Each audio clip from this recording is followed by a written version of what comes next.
These are the top stories this hour. St. Kitts and Nevis spared, not affected by Tropical Storm Dani. Church in Guyana tackles domestic violence, and Bangladesh lynching trial begins.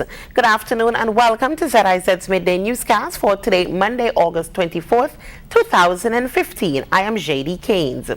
Locally, residents of St. Kitts and Nevis have been spared damages to homes and injuries to lives as the much-anticipated Tropical Storm Dani seemed to have passed above the islands. Over the weekend, supermarkets were heavily crowded as people stocked up on food supplies for the storm, which, according to reports, was expected to bring heavy rains and high winds. On Friday, the government declared today, Monday, a public holiday and advised private sector businesses to remain closed until the storm had passed. Today, many businesses remain closed, but it is expected that the country will return to normal on Tuesday. In related news, reports from an Air Force Hurricane Hunter plane indicate that Dani has degenerated into a trough of low pressure. At 11 a.m. Atlantic Standard Time, the remnants of Dani were located near latitude 16 degrees north, longitude 62 degrees west. The remnants are moving toward the west near 12 miles per hour, and that general motion is expected to continue for the next day or two. Maximum sustained winds have decreased near 30 miles per hour with higher gusts. The trough is expected to dissipate during the next couple of days. The remnants of Dani are expected to produce 2 to 4 inches of rain over the Leeward Islands, the U.S. and British Virgin Islands, Puerto Rico, and the Dominican Republic through Tuesday night. Dani is located about 45 miles west-southwest of Guadeloupe. There are no coastal watches or warnings in effect. The FIFA Group 3 Women's Under-17 Football World Cup qualifiers began in Nevis on Saturday, 22nd August. In match 1, Trinidad and Tobago engaged a determined Dominica team. At halftime, the score was 0-0. In the 66th minute of the game, a speedy Nika Homo of Trinidad and Tobago broke free on the left flank and slammed home a bomber, which left the Dominican captain and goalkeeper flat-footed. After that, the girls from the Nature Isle wilted under the pressure piled on by the girls from the land of the hummingbird. The TNT girls scored not once, not twice, but 3 more times before the final whistle. The last 3 goals were scored from the boots of Raina Campbell, Raina Ward, and Kedine Jack. The final score was Trinidad and Tobago 4, Dominica 0. There was a bumper crowd on hand at the starting whistle for game 2, which featured St. Kitts and Nevis and the BVI. In the 19th minute, the very agile Zinel Pemberton capitalized on a fumble within the area of the opposing goal and slammed the ball into the back of the net. In the 36th minute, Pemberton once again was in the right place at the right time to complete an attempt from goal that was momentarily halted by the determined BVI goalie. In the 46th minute, to be exact, the fast-moving Shaniqua Brown of the SKN team caught the BVI defense napping and completed another beautiful goal. With the minutes ticking away in the game, the BVI team, urged on by vociferous coach, upped their game and applied some serious pressure on the SKN defense. The final score was 3-1 in favor of St. Kitts and Nevis. The second round of matches are scheduled for today, Monday, 24th August, when British Virgin Islands meets Trinidad and Tobago at 5:30 and St. Kitts and Nevis plays Dominica at 8 p.m. Regionally, as domestic violence remains an issue in Guyana, another church is using its influence to address the problem. Domestic violence remains a social problem for Guyana, and it is an issue that affects almost every country in one way or another. A local church is now planning to use its sway to help increase the level of awareness of the cowardly act of domestic violence. Sheba Life Guyana Truth, Apostle Gillian Sulkridge, believed domestic violence should be everybody's business. She said one does not have to look at the statistics to know that there is a problem. We want to do more than address the issue. We want to sell the idea to Ghana that domestic violence can be eradicated. Not overnight, but over time, with all of us. And what we as a church, what we are willing to do is to bring the God dimension of it, all right? And to provide the information, the support to help people to get over this serious scourge serious scourge of domestic violence. A multi-sectorial approach is what the religious leader feels can eradicate the social ill, since there is never just one strategy to solve any problem. The government will have to play its role, of course, the national security, ministries, etc. The church has a role to play, society has a role to play.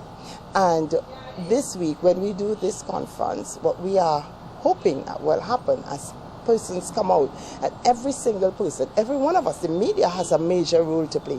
Every one of us will sit in our corner and start saying, okay, perhaps nobody close to me has died, right? But do you know, any one of us could be the subject or the victim of domestic violence at any point in time. And so, is there something I can do? Is there something you can do about it? And we are saying every single person can do something about domestic violence. On Saturday at the Police Officer Training Center, the church will host a public event on domestic violence. The forum is part of the 6th anniversary celebration of the church here in Guyana. Motivational speaker Astel Collins is expected to make a presentation focused on men who are often the main perpetrators of domestic violence. It is an environment where we can grow, where we can become, where we can identify, where we can literally be actualized as an individual, so that this scourge of abuse does not continue. And we say that silence communicates acceptance. So we're raising our voice clearly and loudly and saying that enough is enough, and we will no longer tolerate this scourge in our society. Despite a number of programs to tackle domestic violence each year, many women lose their lives at the hands of their partners. Reporting for Capital News, I for Wharton. St. Lucia Senator Mary Isaac is optimistic that the Citizenship by Investment program can work despite the misgivings of some who think the island's due diligence procedures have a lot to be desired. DBS's Don Nicholas reports. Once again, the Citizenship by Investment program has become the topic for discussion following the arrest of American International Medical University Chief Executive Officer Dr. Raj Babu. At issue is the need for more stringent due diligence processes. Senator Mary Isaac is confident that despite the odds, the program, which was passed in the House of Parliament, can work. It can work, but only if the educational aspect of it is put in place. You see, we do not do sufficient education when we are introducing new legislation, new policies, and so on and so forth. Now, as long as the people do not embrace whatever it is that you are trying to put forth, it is not going to go down well. The people must understand what it is that we are talking about, what the report speaks to, what citizenship by investment entail, what are the repercussions, if any. And once that is done, then we can take it to the level that we want to take it. On another note, the senator, who is also a former CSA president, came under fire from the Save Our Union CSA team for convening an executive branch meeting, omitting certain branch representatives, and then selecting their own executive. The omitted members deemed the meeting unconstitutional, but Ms. Isaac says it is not. Well, I am not surprised at that. I mean, the CSA cannot continue to embrace people who continue to create problems for the union. And if some of those people who declare that they were not invited are part of the CSA Save the Union team, then I would agree fully that they ought not to be at the meeting. You've seen other CSA meetings that they came and they disrupted. So why would you allow these people to be at your meeting? But I am sure that the meeting, from what I was told, was in order. And these people who were calling themselves Save the Union team, Save the CSA team, they're really not looking out for the interests of the members of CSA or for the union. But they're saying that the act was unconstitutional. No, I don't think so. If one or two people did not come to a meeting, does not mean that there was anything unconstitutional about the meeting. Ms. Isaac also came in for heavy criticism for accepting the post as senator while functioning as CSA president. For the DBS News World, I am Don Nicholas. Internationally, 13 people are on trial accused of murdering a teenage boy in rural Bangladesh. Internet video of the disabled boy being beaten to death provoked public calls for his killers to be caught and punished. Al Jazeera's Mahir Sattar reports from Sylhet in northeast Bangladesh. The pictures continue to haunt Samuel Islam Rajan's father as he campaigns for justice. Sheikh Azizur Rahman says his son, who suffered from mental and physical disabilities, would never steal anything. But an angry mob thought otherwise. Oh my God.